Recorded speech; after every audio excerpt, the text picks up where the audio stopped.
Kaya mga tropa, ayaw ni mama mag handa sa birthday niya. Nag-i-insist ako na gusto ko maghanda sa birthday niya. So, tapos bigla siyang nag-message siya. Sobrang nakaka-touch yung message ni mama. Share ko sa inyo mga tropa. Sabi ni mama, wala nang papantay. Ano to? Wala nang papantay. At araw-araw ko kayo. Ano to? Hindi ko naintindihan to. Wala nang papantay sa mata.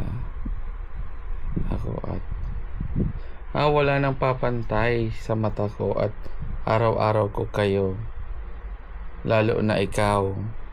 Nakikita ko tumayo sa sadiri na dahil nag-aasa. Labo ng message ni mama. Pero naintindihan ko to kanina eh. Okay.